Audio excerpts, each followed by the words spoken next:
going to have our first panel discussion of the afternoon. It's called On-Field Evaluation of Concussion, and we have with us Dr. Barry O'Driscoll, who is a former IRB medical advisor, Irish international rugby player, Dr. Kevin Moore, who's the consultant surgeon in Letterkenny University Hospital. He's also the Donegal GAA team doctor. Dr. Anthony Contas has rejoined us. We also have Dr. Michael Collins, who's rejoined us. Professor Michael Malloy is a consultant rheumatologist at Cork University Hospital. He's now the Chief Medical Officer to the International Rugby Board. And also with us is Dr. Niamh Lynch, who is a consultant paediatrician at Bon Secours Hospital in Cork, with a particular interest in paediatric concussion. So, on-field evaluation of concussion. Barry, if I can start with you. You resigned from the IRB boards effectively about the issue of on-field evaluation and the 5-minute rule. So maybe you might just give us a brief overview of where we've come from the moment of your resignation to where we are now. Right. It should be on, yeah. It's on now? Yeah. You can hear me. First of all, thank you very much for asking an Irish stranger from over in England to come and talk here. I must emphasise that all my chief rugby life has been spent with the Irish Rugby Union and after finishing playing, and with World Rugby as Ireland's representative. And I was for many years on their medical committee and for many years their concussion committee, and I represented World Rugby at the conferences, the world conferences. And let me assure you, this is going back 15 years or so now, or 12 years. Very little was known about concussion then. And as we've heard from our experts from Pittsburgh, we've moved a long way. But at that stage, we were just feeling our way with very little of the knowledge we have now. But what became apparent to me was just how vulnerable the brain was at the moment of suspected concussion. And that's exactly what Zurich came to the same conclusion, and that's why they brought in at that stage this 7-day rule. Now, it's lost its value, or losing its value now, but at the time it was very, very important that any sign or symptom, you were off for 7 days of a graded return, where you increased your cognitive and physical input each day, and if you had no problems, you could go back. If you had problems, you went back before. And it made sort of sense at that time. Out of the blue, World Rugby, from I don't know where, changed that to 5 minutes. So if you showed a sign or symptom of concussion, you could come off for 5 minutes and have really what I consider a nonsense of test, because we already knew that a lot of the symptoms of concussion came on later, and a good bit later. They came on with exertion, and to pretend that a 5-minute test could exclude concussion, I thought was potential trauma to a player's brain, which was inexcusable. And I had no alternative, I felt, but to resign. Now, there's been a big improvement in education since, very big improvement in education, and a lot of the new stuff we've learned today just shows the speed at which it's going. But it's still a subject where we really don't know an awful lot about it. And as far as rugby goes, that 5 minutes now, which they got completely wrong, and it's been apparent since they got it wrong when you look at some of the disasters of players coming back and going on. They've moved it to 10 minutes. Now they've moved it to 13 minutes in England this year. It's stabbing in the dark, and you must not experiment with a young person's brain like this. It's no better off now to bring in the saccadic testing for it and giving an extra 3 minutes. But you've got to have the same rule right across the board for the children, for the community game, and for the elite. If there's any sign or symptom, they've got to come off and not return to play that day. And if there's one thing I could say to the GAA, it's a hornet's nest. Don't go down there. Rugby has dug a hole for themselves, and they're still digging. When you say don't go down there, you're talking about the 10-minute substitution, concussion substitution possibility. Is that what you mean? When you say yes, we take a player off, any sign, any symptom, any suspicion, he comes off and he stays off. And your approach to him starts after him watched carefully that day to see anything develop. And we heard from Pat earlier on how it developed later on with him, side of the swimming pool. Why did he fall again? Because he'd been concussed earlier. Why did he vomit that night? Because he'd been concussed. To have a 5-minute test where you say, I can show and I can prove that you are not concussed is already leading to lawsuits, and it will inevitably lead to lawsuits. But much more important, The player's brain is vulnerable after signs or symptoms of concussion. And if you look at this 13-minute now that rugby have done, if you look at the guidance they're giving to the elite doctors, it's conflicting, it's contradicting, and it's putting the doctors in an impossible, quite impossible situation. If you have to take a player off for a test of his brain, you've got something that's happened that I think means you must keep that player off. Would you like to talk about the issues there, Mick? Sorry, I agree with Barry in terms of what's happened in rugby. I think we all felt the most important thing, I think, is to get the player off. And you need to be able to see the game accurately yourself. I was an Irish team doctor for many years, having played previously, so I have experience of being concussed and knocked out. But they have to be taken off the pitch if you suspect it. And my own experience is they never go back on again. I think they shouldn't.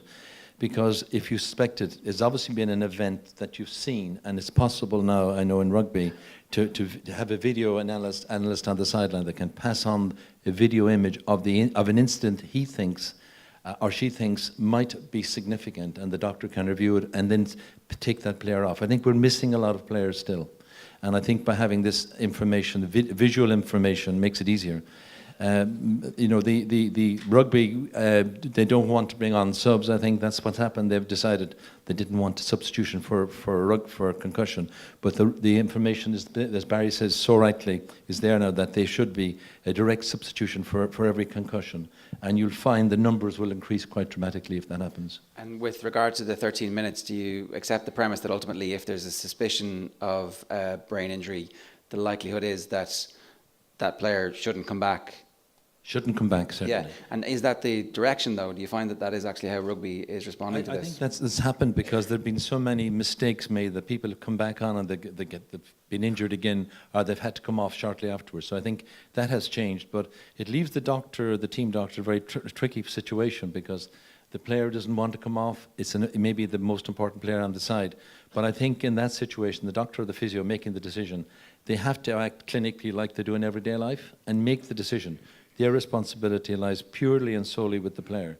So the player comes off, and when they come off, and we had a system for many years in rugby, and it's more sophisticated now, that they were observed by somebody. They weren't allowed to come back on. They were observed, and for that night they were observed, and we often took them to hospital overnight, or actually spent the night with them, because for the first 24 hours, many people got sick afterwards. I got loads of experience of people, as Barry said so rightly, 4 hours later they suddenly get sick, and it's the residue of the concussion.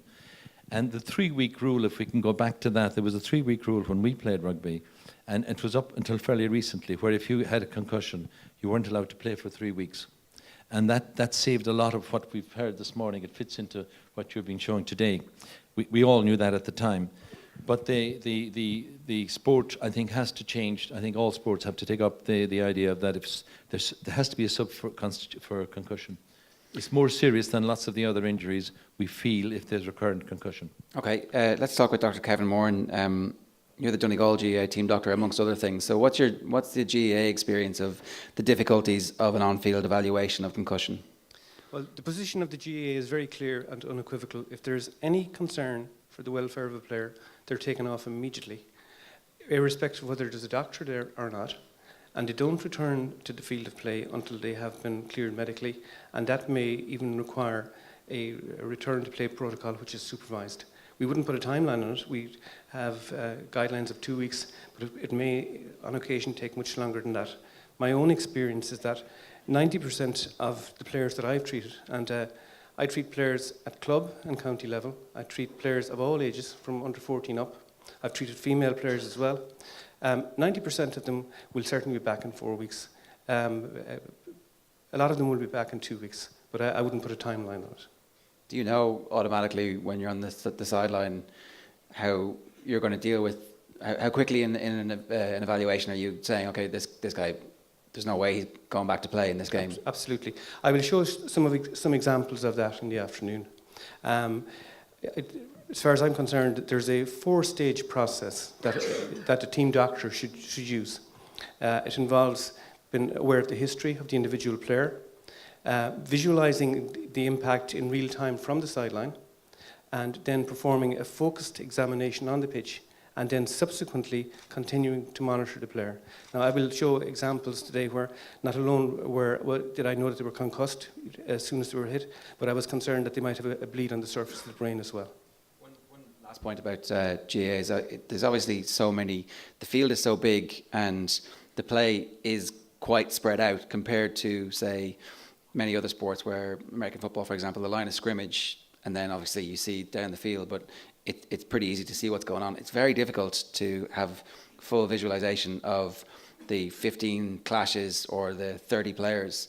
So it's a difficult job in a big game. Like, for example, in the All-Ireland football final replay, it looked like Donny Vaughan might have been concussed at the end of the first half. He played on for a couple of minutes but didn't come out for the second half. It's so easy to miss these things. Sorry, who did you say was concussed? Donny Vaughan. Yeah. First of all, it is a big pitch and it's big territory to cover, but I think most of the doctors that are on the sideline will say that they have a reasonably good view. Sometimes your view might be obstructed and you'll see a doctor moving up and down along the sideline, sometimes the same way as the rugby doctors do. I don't think it would be appropriate for me to comment on that. It's just how easy it is to miss these things. Oh yeah, well I would, the Mayo team doctor, Dr. Sean Moffat, is one of the most experienced doctors, and he has a special expertise in the area of concussion. And I've had many discussions with him, and I find him very expert. But you make the point well. Even with that, you could still miss a concussion. So therefore, back to the first principles again. If there's the slightest concern about the welfare of a player, you take them off and don't put them back on again.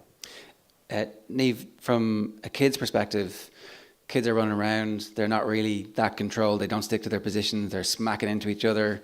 It's pretty easy to see how that might happen. Yeah, just look out the window there today and it's packed with little kids bashing into each other and falling over. Children are really well designed to get concussed. They have big heads, small bodies and very little cop on. So you just don't know what's going to happen with them. Anything can happen, but their brains have a very high metabolic requirement, and so when you get the scenario that Mickey outlined earlier of increased energy requirements in the environment of decreased energy supply, decreased blood flow, you see that children are actually very vulnerable because their brains are developing and consuming huge amount of energy anyway. The other thing about what Kevin is saying and what Mick and Barry are saying is you're talking about the high-level games where there are doctors at the sideline. But what about all the children? Now, these kids are lucky because they have loads of doctors at the sideline today. But what about all the children all across the country in every parish in Ireland who are getting out on a Saturday or a Sunday, playing matches, training? What about those children? It is so important for parents to be educated about how to recognise concussion and for coaches to be educated and for referees. And there was some talk about that earlier. The referee sometimes has to make that call because it's not just the big game, it's not just the headline matches that this is happening in, it's happening all over the country. Mickey, maybe talk to us a bit about what the Steelers would do when Antonio Brown gets taken out of it by Fontes Burfict. He's immediately out, so that's a fairly obvious instance. But say he hadn't been entirely knocked out, say he'd gone to the ground and been a bit slow to get up. What happens when he's carted off in the changing room? How is that decision made?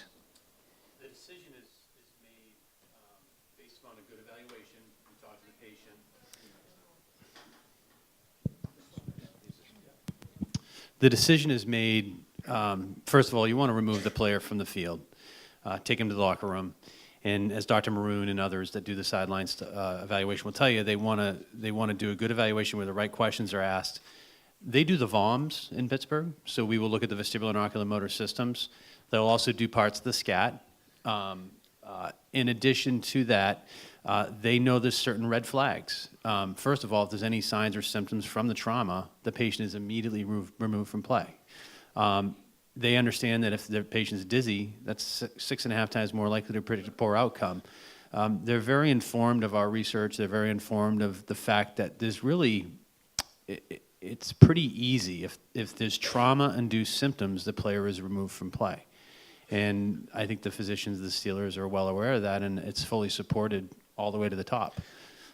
Are there instances, I haven't seen an instance, I don't remember one recently since people became aware of the issue, where players are assessed and then, oh, actually you're okay, off you go. I don't think that happens anymore, does it?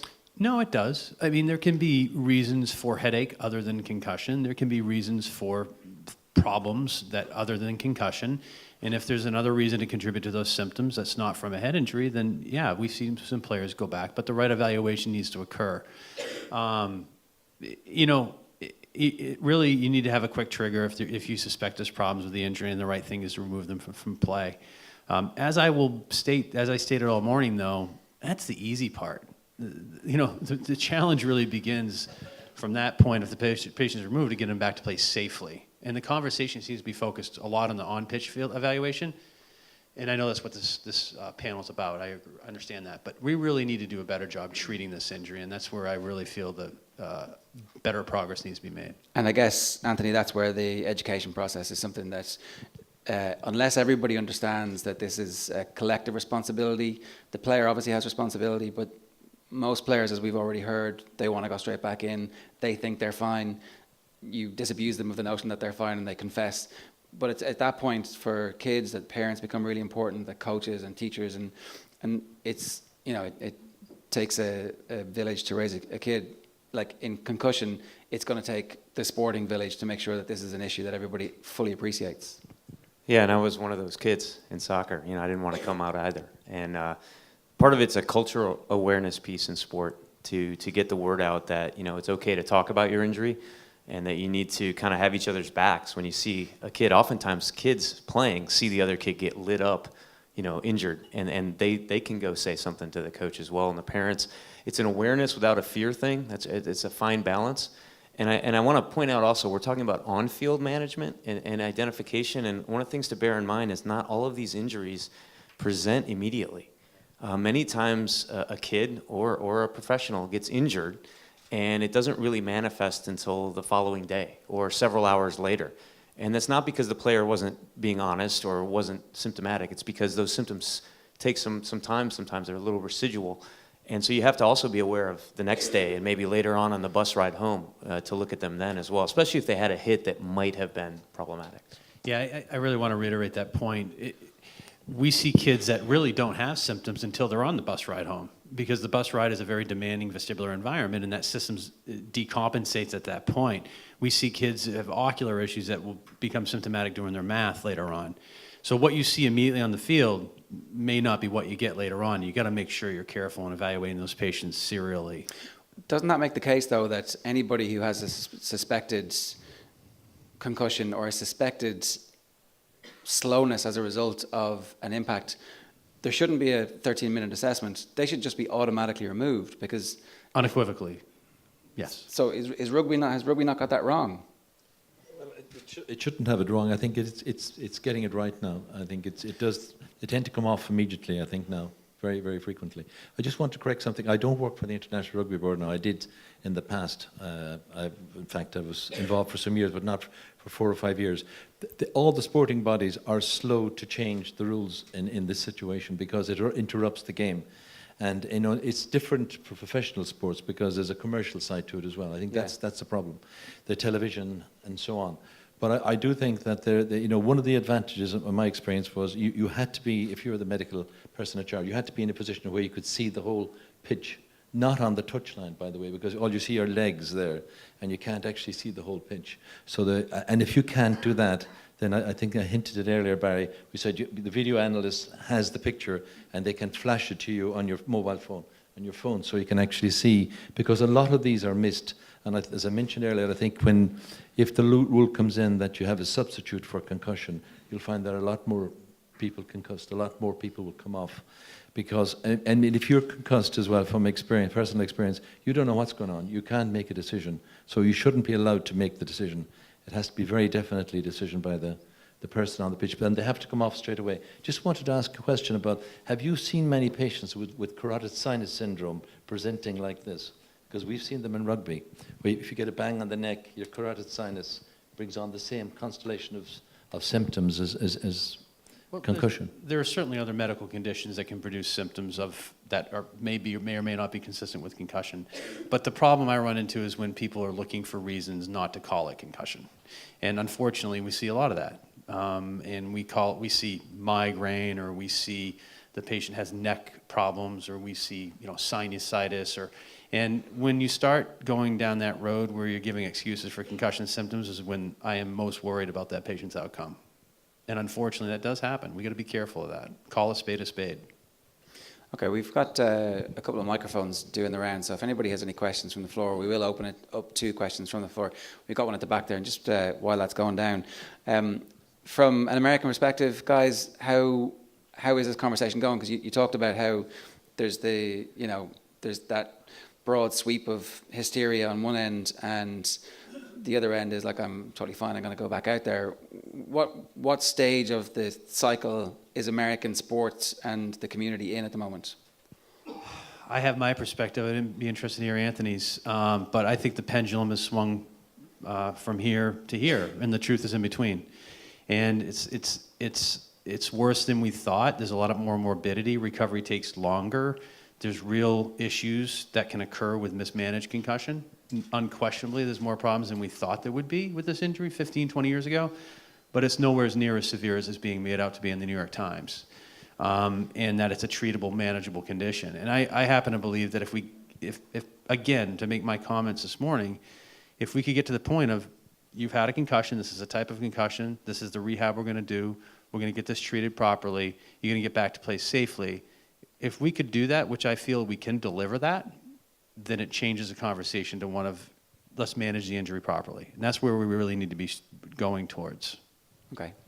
Question from the crowd there? It's more a comment on some of the things that have been said. My name is Ron McLaughlin. I'm medical director of the RFU. We need clarity about what is happening in this 10-minute rule. Any player with a suspected concussion is removed from the field of play in rugby. The 10-minute rule allows you to do an assessment to see, do you have any suspicion? It has never been an attempt to make a diagnosis of concussion. It is doing what Dr. Collins has said is good practice. It is bringing somebody off to see, do you have any suspicion? If you have a suspicion, they stay off. There are indicators, there are 12 things that can happen on a rugby pitch whereby where you come straight off in the professional game. If I run into somebody, no clash of heads, get up and stagger for 2 or 3 steps, you are off. You don't get a single test, you're off. So I think there's some misconceptions going around about the HIA. And clearly in the amateur game, it is, you're off. And for 23 days if you're under 20. Can you just maybe elaborate a little bit more then about so the point of the 10 minutes is to give the clinician the opportunity to decide if he has a suspicion. Okay. Why would you instigate the 10 minutes if you didn't already have a suspicion? Well, if I can give an analogy. If you go to your doctor with a pain in your tummy, it may cross his mind that you might have appendicitis. I think you would consider it bad practice if he said, it crossed my mind, so I'll just remove your appendix. Yeah. You would want him to do an assessment. I get the analogy, but this is elite sport where there's high contact happening. And if you have a reason, like, I'm not going to you telling you I've got a sore tummy. I'm saying there's been an incident where I, as the doctor, think that these two... No, that's not true. There has been an incident where there was the potential to have a concussion. Not there's been an incident where there was, or I suspect one. So we might see in a video something that we think that could cause, that had the potential. Then we bring them off and decide, do we have any suspicion that we were right? If I could just, well, Dr. McLaughlin and I disagree on this and have done for a long time, and this is just what I was referring to about the conflicting, confusing and contradicting World Rugby, which the Irish Rugby Union are following, instructions to the pitchside doctor. You're taking off a person who you suspect of having concussion to see if you've got a suspicion. The very fact you take that player off, and as Mickey has said, this is the easy part, and you're asking parents to do it, teachers to do it, coaches to do it right across the country, right? If you suspect concussion, you take them off, they stay off. That is exactly not the true. Same must apply in rugby. Not true. Okay. Absolutely not true that we... nowhere in the domestic game in Ireland is there the 10-minute rule. Absolutely nowhere. Is there head injury assessment? Nowhere in the domestic game. Oh, no, Absolute- we're sorry. talking, sorry, Well, you're you said- quite right. you I'm said talking about the parents and elite game teachers. here. Sorry, but can I Across just- the world, Well, there's sorry, no... can I just make a point about that? There was a very high-profile game last year involving St. Michael's where the doctor on the sideline was trying to do a head injury assessment. So it's clear that that's not what's supposed to happen, but it's also clear that people are watching what's happening in the elite game and thinking, okay, so that's what we're supposed to do, because the culture is that we consume our sport through television and we learn from what we're seeing on TV. So it's very difficult to say there's one rule for the elite sports and there's another rule for the under sports. And I think that's one of the things that the GAA are trying to make sure that doesn't happen. I think it's important. In the community game, any kind of a pitch side assessment, and I don't think it ever would come in. What we're talking about here is the elite game, where how the doctor is meant to have extra powers in the elite game, I don't know. And it's the easy decision to say, and it must be on the same grounds as the community game. I think just to come back to the point made by Ger there, that school was sanctioned. That was followed up, and that school was sanctioned, just so you know that. So, and the other thing is am I to believe the GAA say that you can't go on and ask a question and a symptom of a player to decide should they come off? Because according to the logic, if they do that, they shouldn't even do that. You shouldn't even go on and ask a question. Because if you ask a question, you've got a suspicion. I think Yeah, no, you're on, yeah. I think, Rod, you're getting very Jesuitical there. You're really stretching a point. You're going from appendixes to, you're going around in circles a little bit. We have, in the GA, we have a very, very definite approach to this. Totally, unequivocally. If you have a concern, the player comes off. Now, I have a 4-stage process that involves knowing the history of the player, witnessing the impact, and if at any stage I'm concerned, I take the player off. So the very fact that they have passed the first 2 tests, yes, certainly I'll ask them some questions, but that doesn't mean that they have a suspicion. We've got another question here. Yeah, you just need the microphone. Stick your hand up. Yeah. Thanks very much. Cliff Byrne here. Just based on what we know of the history and the way concussion evolves and the lack of potential validity of the tests, I think it's a very brave call to put a player back on after an assessment off the pitch. And I think personally, having been a team doctor for a number of years, a number of codes, is that the only benefit I really see in a 10-minute assessment is that the player knows he's going to be taken off for 10 minutes, assessed of that, and it takes the heat out of the situation where there will be, potentially a dispute between the doctor and the injured player. But otherwise, based on what we know, I think it's a very, very fraught situation and one that is potentially very dangerous based on what we know to put a player back who's removed with suspected, actual, potential, whatever way you call it, of concussion back on the pitch. Sorry, can I just speak to that? Cliff, I agree with you. I think, as I mentioned earlier, seeing the event gives you the first hint of what the outcome is likely to be. If you see bad collision from being there and being played, you know that there's a high risk that they've had a concussion. And as Barry says, you take them off.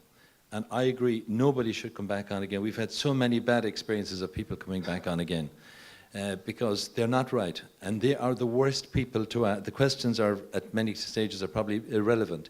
You've got to make that decision. If you read the consensus statement, it's very categorically said that it's a clinical decision. It has nothing to do with those questions. You make the decision that your patient, as it is, wants you to make, and you take them off. And from the touchline point, from the on the pitch or the touchline point of view, you have to be very decisive. Don't forget the coach and the player don't want to come off. And in my experience in the amateur time, we could send the player off if they refused to by telling the referee. And I've had to do it many times. So the player has to be first. And I think, Barry, you're absolutely right. There's no way they should come back on again, I feel. And they need to be continually monitored afterwards, as we've all agreed on that. But I think the person on the pitch, the doctor on the pitch, makes the decision, and it's highly unlikely that anybody will reverse that. Anybody with experience, in my experience.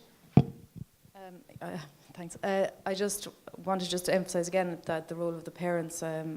I don't know if many of you saw the TV program Hidden Impact, and the story of that young schoolboy who died during a match. And it was his mother who was trying to speak out and say, he's not right, I don't want him to keep playing.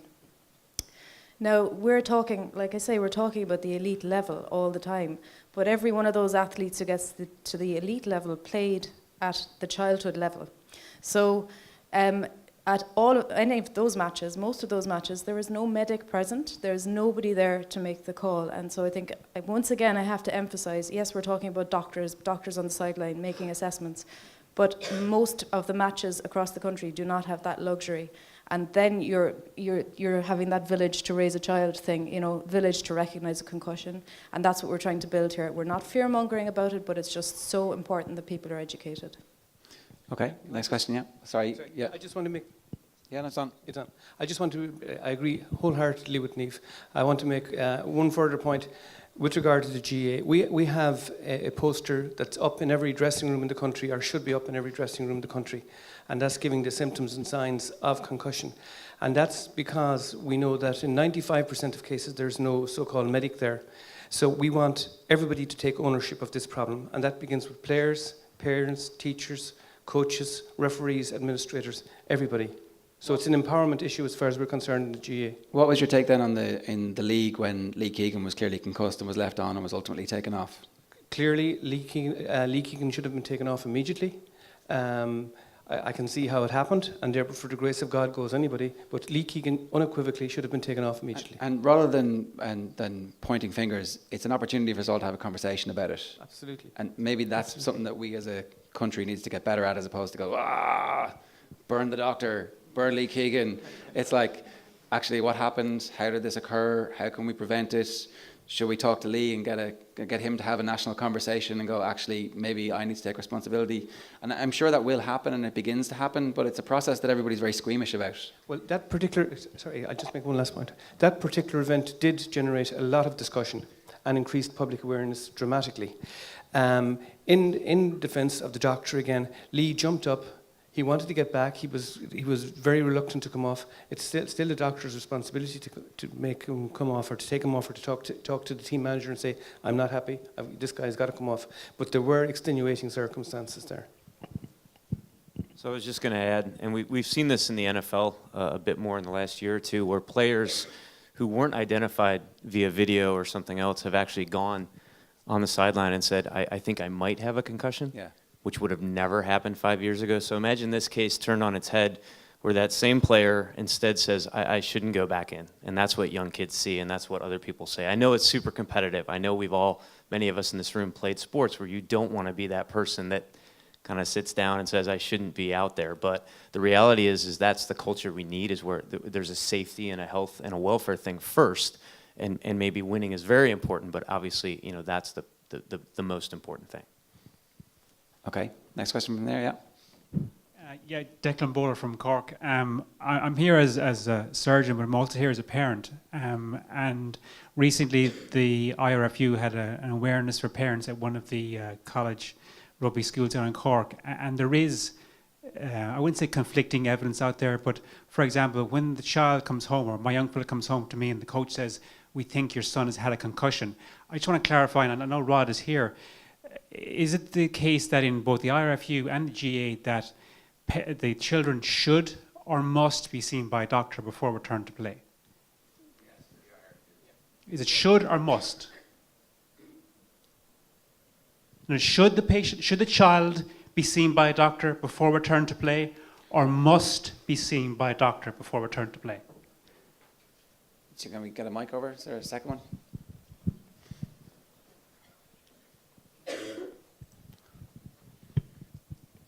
We're now into an issue of they should, must. We cannot mandate something that we cannot police. So if we say every child must be seen, we cannot police that to prove that they've been seen. But you heard this morning in relation to treatment, that the treatment has evolved dramatically over the last number of years. And as a parent, my concern, and I know the message as of right now is should, but as a parent sitting in that room, it wasn't emphasized, and they don't know the knowledge that I've gleaned here this morning in relation to treatment, how it's evolved. So my concern is that as a parent, the message isn't getting out there that the treatment is what's changing dramatically in concussion, and to a lesser extent, the recognition. I'm not sure of your point. I'm not sure how a must gets that message across. Our issue actually is that while this august group are aware of that, we have an issue where we have parents who can't get doctors to manage it when they go to them. That's the reality on the ground. So there's the reality on the ground versus what is the ideal world. I think that's a fair point, that most GPs wouldn't have the information that you've learned this morning about that. So you can go to a GP and the GP goes, seems okay to me, off you go.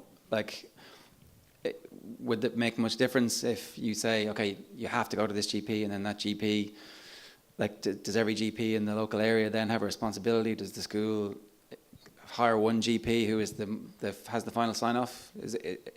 Is there a practical solution? Well, maybe Niamh might comment on that, but I suppose, and again, we've discussed with various people this morning. You're absolutely right. You know, when a concussion is suspected, you know, there is a struggle for parents. Well, where do I send my kid? My GP, you know, is great for childhood diseases, but knows nothing about sport and concussion, and that's the difficulty in reality on the ground. Yeah. Thanks, Declan. I'll just tell you why I set up the paediatric concussion clinic in Cork. The reason I did it was, we're all medics here, we all know what it's like interacting with parents. Sometimes they can be difficult, sometimes they can get cranky with us, and sometimes they make complaints. And a mum wrote to me and she said, I was seeing this boy, he was concussed, and the mum wrote, she said, I'm not bringing him back. And I rang her and I said, why aren't you bringing him back? Have I done something wrong? Have I upset you in some way? And she said, no, she said, because every time I go to you, you just tell me he's still concussed. So that's when I started to say, right, there has to be another way. It's time for us as medical professionals to learn how to deal with concussion, and that's why I started educating myself. That's why I went out to Pittsburgh to spend the day with Mickey and Anthony, because I think education is vital, and I think we need to turn the way we manage concussion on its head, not just how we diagnose it. We all know how to diagnose it. It's simple physics. If two human beings crash into each other with a certain force, then they're going to get concussed. It doesn't matter how they do it, if they fall off their bed or if they crash into somebody else on the rugby pitch. It doesn't matter. So we know how to diagnose it, but we don't know how to treat it, and that's what this conference is about. It's about learning how to treat it. I really urge, I had a few folks come up to me at the break and talk about how there's a need for centers of excellence, perhaps around in this area as well as the northern part of the country and elsewhere. But you know, I think it's a very viable next step. That's the next step of this conference, in my opinion, is getting to that level where we create places that you can go to be treated. Your point is exactly right. You go to a general practitioner, they're not going to know how to manage this. You know, just for the record, though, in the United States, you must be cleared by a physician or a specialist in concussion management to get back to play. And yes, it is policed. It's state law. And so that has evolved in America, where that you have to be cleared by a physician or a specialist in concussion management before you go back to play, is state law. At high school level? Correct. Okay. And at any level, they cannot go back to play until they're cleared. And yeah, go ahead. I'm sure that's the case for rugby as well. If I recall, the IRB brought this in some years ago. In the concussion, you have to be cleared medically before you go back to play. I think Declan, you raised a very important issue there, because I believe that if you have people playing an organised sport, any sport, you need to have first aiders available to deal with the problems. So there needs to be somebody there who's got first aid training. You won't have a doctor or a physio there all the time, but you could have a first aider, and they at least will know how to deal with it on the day. My experience of playing rugby in the UK was, and Barry in London was, Barry would have same experience. They wouldn't start a rugby match there in amateur days without having a first aider, at least a first aider. And I actually played in a site where there were 4 doctors, and we were excluded from that. So you have to have a first aider. So we need more first aiders. And when it comes to children, mini sport, I know that some of our colleagues who are pediatricians are dealing with dozens of kids after each training session. And just the worst part of that is that in one particular school I'm aware of, there were 160 boys playing mini rugby 2 years ago. It's now only 80 because the parents took them out of the sport. They don't want them to play because they don't feel comfortable with the situation. So the first aider is the first step. Your clinic is the next, and we actually have a clinic set up in Cork as well, in Cork University Hospital, for concussion patients referred by a physio or a doctor, and it's included in that, and including there's one in James's as well. Rod, you're familiar with that one. They've got the whole setup there, including EEGs, all the things you've talked about today, and including a functional MRI scanner, which will look at the brain in great detail in the machine. So there is a need to take it a step further, as you're saying. We need to be looking at this clinically and looking at the potential long-term consequences. But at the moment, it's reassurance for the parents, reassurance particularly for parents, because we've all our friends are telling us they don't want their kids to play. Okay, I'm conscious of time. We've got time for 2 more quick questions. This one here's been waiting for a while. I think one of the issues... One at the back, sorry. Philip Ahern, Kildare GAA Team Doc. I think one of the issues we have is getting the message across. If a guy pulls a hamstring, he's going to go over to the coach and say, I can't play on. We need to get players to start thinking, if I'm concussed, I can't pass properly, I can't balance properly, I can't do anything else. I need to go over and say, guys, I think I'm concussed. And if we see that at top level, then the kids will follow. It is very easy to say to kids, look, at the moment, if you were playing on the elite squad in the Leinster team or something like that, if you get a concussion, you're not playing for 2 weeks. You're playing at junior level with NACE X's or whatever you're playing at. You're going to behave like a professional. You're off for 2 weeks. So I think what we need to do, rather than badgering on over whether it's 10 minutes, 15 minutes, 13 minutes, I think what we have to do is get players to start recognizing if they're concussed, it's as bad an injury as tearing a hamstring, doing a cruciate or whatever else. They need to come off. And we need to get that message across. And we need to get that message across before they go on the pitch. Yeah. And I think that's one way of dealing with it. At the moment, I don't think we're doing that. So am I on? Okay, sorry. I'm loud, so I can't tell. So your point is exactly right. You know, those of us who have pulled a hamstring, you come out why? Because you don't want to completely tear it or a partial tear where you're out for a month or 2 months or making it worse. We go back to that sprained brain analogy. You know, we need to get that into the thought process here where it's not visible. It's not noticeable mechanically, but it's visible when we measure it and we assess it clinically. And we need to do a better job of creating a culture where it supports, hey, look, I have something wrong up here as well, and I need to come out. And it's a challenging task to change culture of sport, particularly at the high levels. But once we see it at those high levels, again, we've seen NFL players reporting it for the first time, which never happened. Yeah, that's a definite sign that things are starting to take off. We will actually have time for more questions in the afternoon as well. There's one at the back, and I might have time for one last one in the front here. Hello, my name's John O'Donnell. I'm an engineer with Intel. It might be harking on some of the same points, but what Dr. Lynch there is saying is really, really resonates with me.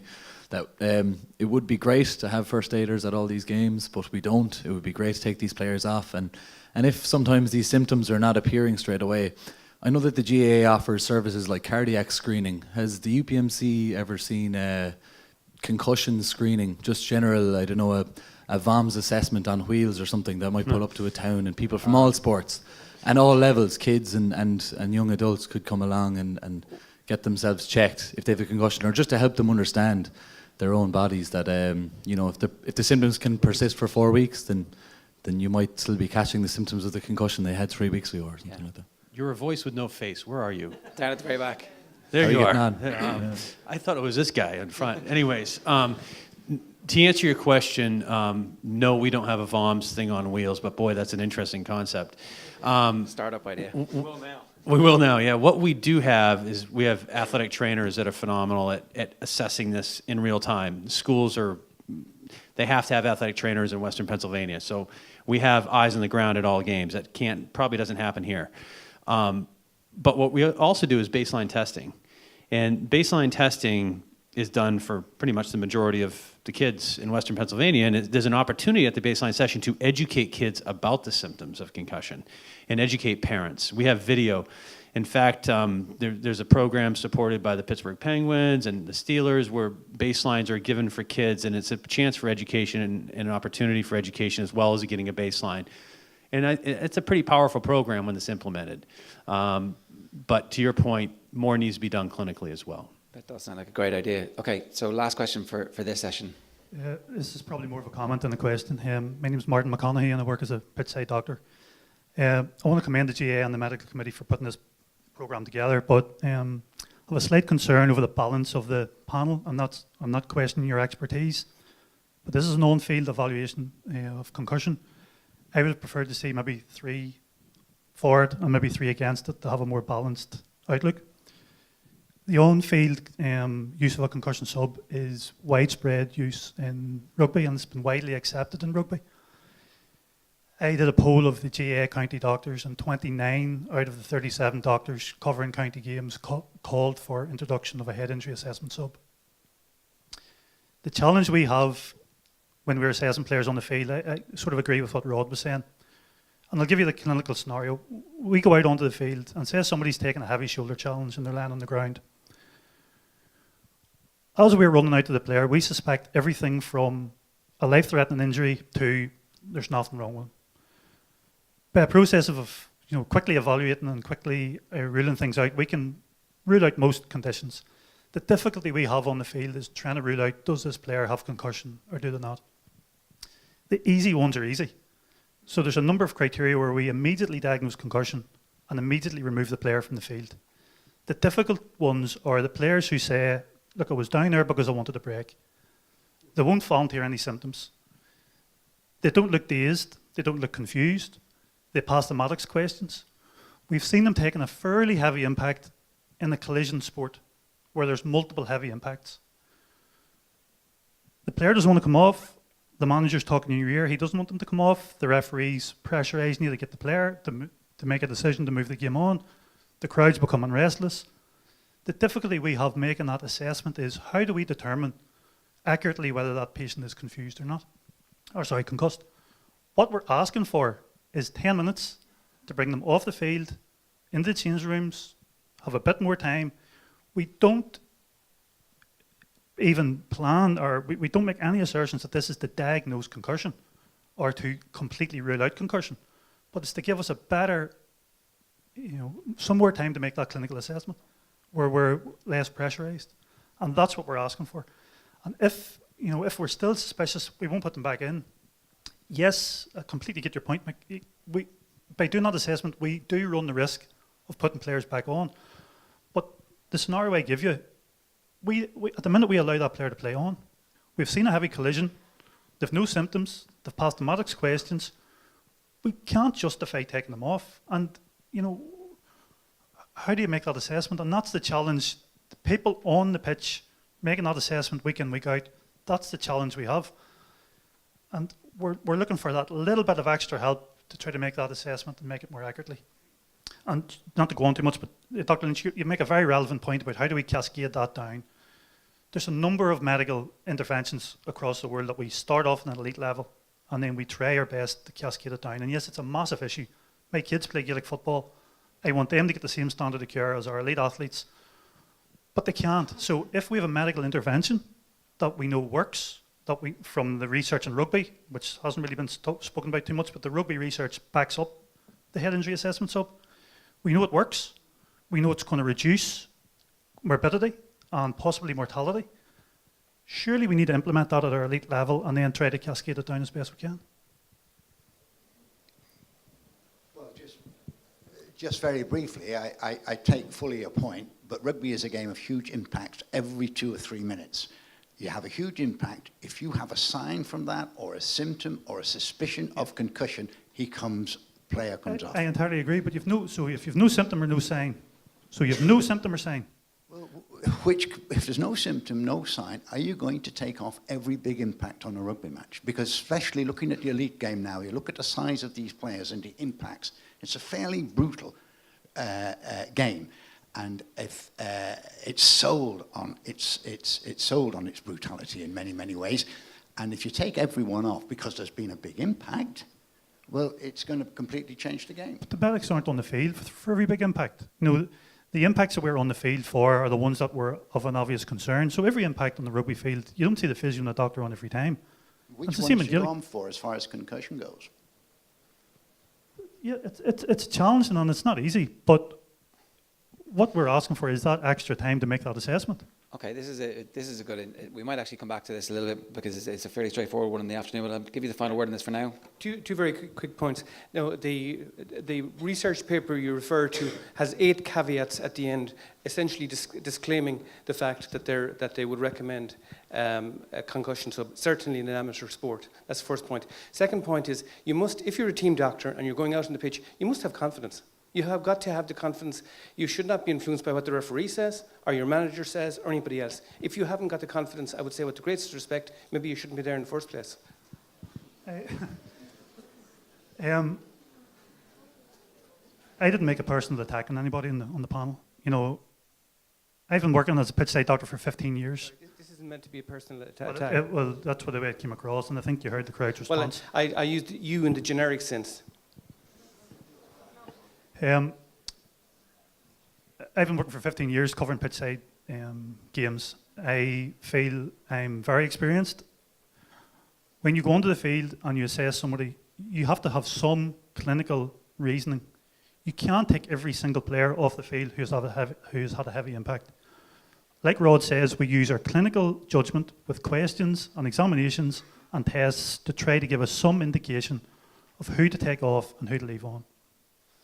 What we're simply asking for is an additional 10 minutes to make that assessment in the cold light of a changing room where we have more time and we're less pressurised. There have been a number of papers, and it's not just one paper from rugby, there's been a number of papers to show that this is beneficial. It's widely accepted, and I know Dr. Driscoll, you don't agree with this, but the vast majority of medics working within rugby, and maybe Rod, you can maybe comment on this, agree with this assessment. Talking about two totally different sports. No, It's still a contact sport by and large. There are collisions, but it is not a collision sport. Right. You cannot extrapolate papers from rugby to GAA, and the paper that you have quoted does not stand up. I don't mind whether this is rugby, hockey, equestrian sports. The issue is the same. Can we make a decision, a proper assessment, given the time we have? In American football, there's natural stoppages and the players brought off. There's no way one of your clinicians would come onto the field and try to make an assessment of that player whilst everybody else is standing about waiting to see does the game come on. Similarly, they wouldn't take one of your key players off without being able to substitute him to make that assessment. It's a sideline assessment. Sideline assessment. That's what everything is. It's a sideline assessment. It's not an on-field assessment. You cannot know that if you have enough suspicion to take a player off the field, you cannot know that they haven't got an evolving injury, as has been quoted here 4 or 5 times already today, even by Pat O'Neill this morning, who vomited that night. Yeah, I agree. I completely agree. So then, therefore, in 10 minutes, there is no test you can do in the dressing room, in anywhere, to put that player back on the field, as far as I'm concerned. I agree that you can't do a definitive test. There is no definitive test at the minute to diagnose concussion. But the research in rugby, but let me finish. Yeah. The research in rugby has shown that with more time to do the assessment, and the research is there, it has shown with more time to do the assessment. Rugby, which does not extrapolate to GAA. Well, if you do not have the confidence, it's the medical assessment. If you do not have the confidence to make a judgment on the pitch, how then can you have the confidence in the dressing room to make a judgment? It's nothing to do with confidence. Sorry, Martin, this is two sides. Can I just make comment? 2 things about it. First of all, the person on the pitch has to make a decision. But the person making the decisions in the player back is somebody different in rugby. Yeah, but see what I mean? That's not what we're asking for in guild games. You know, but for any sport, you have to make the decision, your decision, and seeing the collision is, from my experience of it, and I did 25 years of it, is very important, because you're coming to your decision before you get to the player, who many times isn't able to help you at all. Yeah. And if anything, they will never want to, they all want to stay. Yes, and many times we don't see the collision. Okay. And that's the advantage in rugby now, where they're starting to bring in video technology, but many times covering county level games we don't see the collision. Okay. But all right. Still a clinical decision. We're completely out of time here. Last question. Adrian McCullough, Turf Club. I may have mistaken what Kevin said earlier on. By the way, just a quick comment. The 2012 consensus statement states very clearly you should not even start assessing for 10 minutes for a concussion after suspicion. But getting back, Kevin made a statement, I may have mistaken, that a player could return to play after 14 days. My understanding is that without baseline neuropsych testing, no player should return for 21 to 23 days, including the graduate return to play program. I feel that's very arbitrary. And I think we actually, if we hold players out, you're going to be out 3 weeks because of a concussion, you're going to severe underreporting. I think it needs to be an individualized decision, individualized assessment. We have tools available to evaluate this. It needs to be done. And some kids go back to playing 10 days. Some kids take several months, Yeah, I would go back to where's the evidence for the 21 days?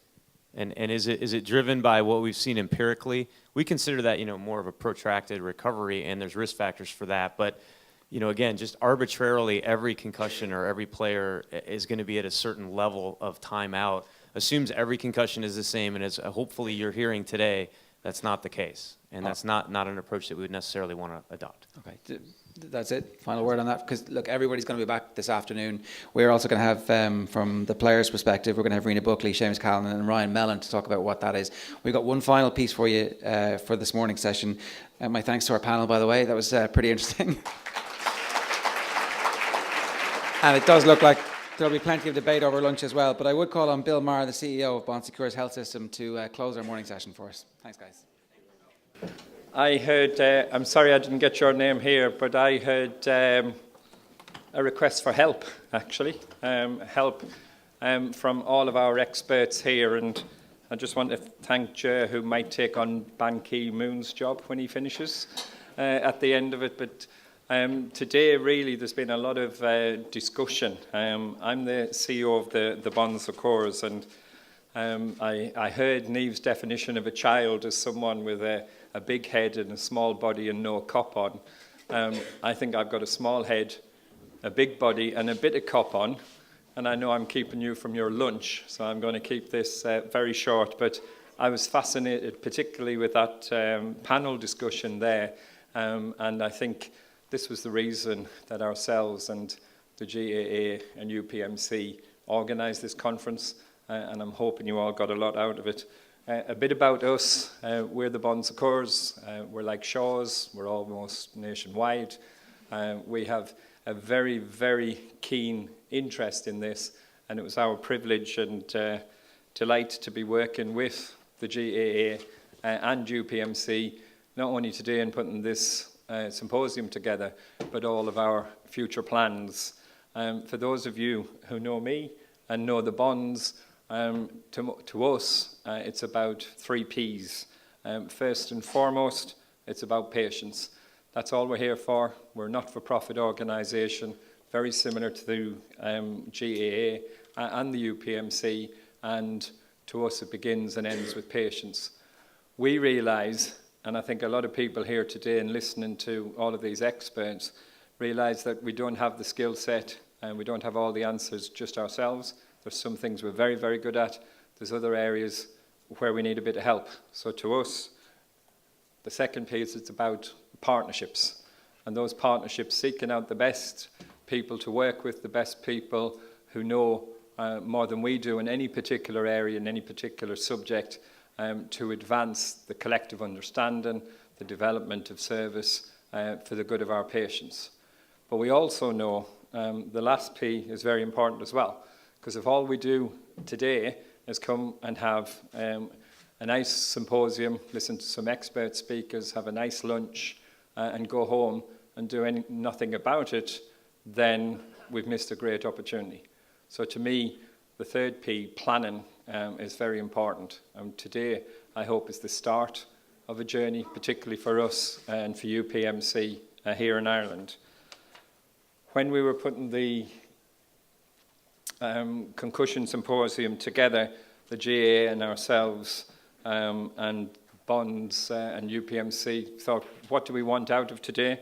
And the first thing was, and I think I'd be happy to give ourselves all collectively a tick in terms of promoting awareness. The discussions before the symposium, at the lunch, and all of the questions so far, I think we've all learned something, some of us a lot, me in particular. And it's been really, really good to listen to experts, both sides of the Atlantic and in the room.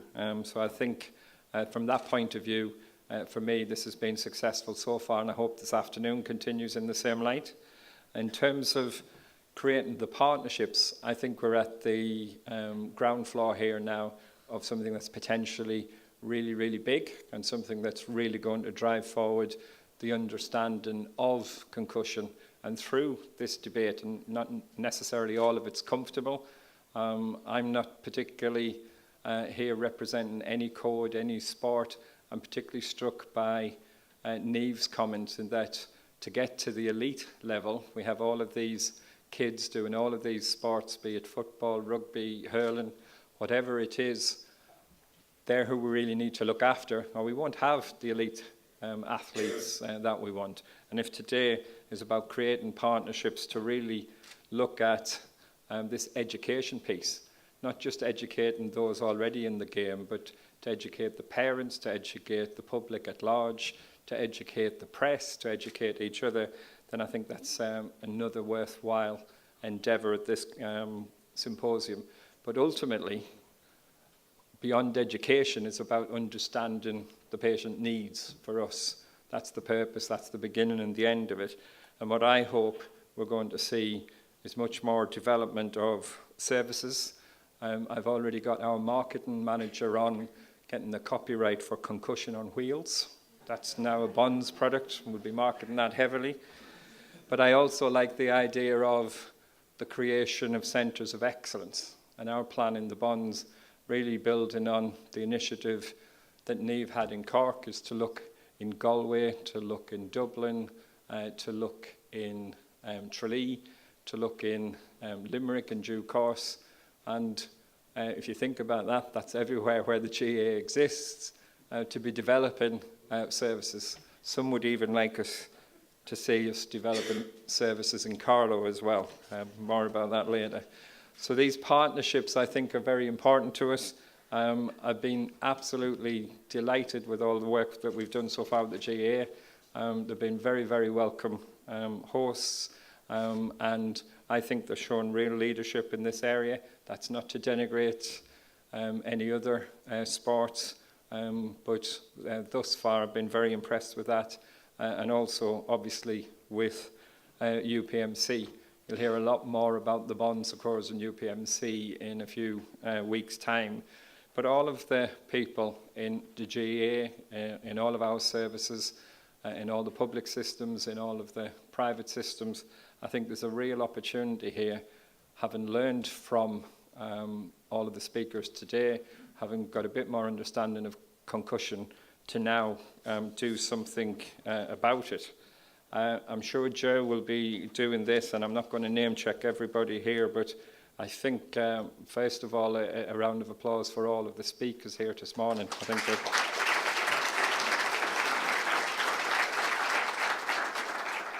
and some of the panel members are speaking this afternoon, but we wanted to capture all those experiences. So for those who haven't yet spoke, but the panel members, that discussion there I thought was brilliant.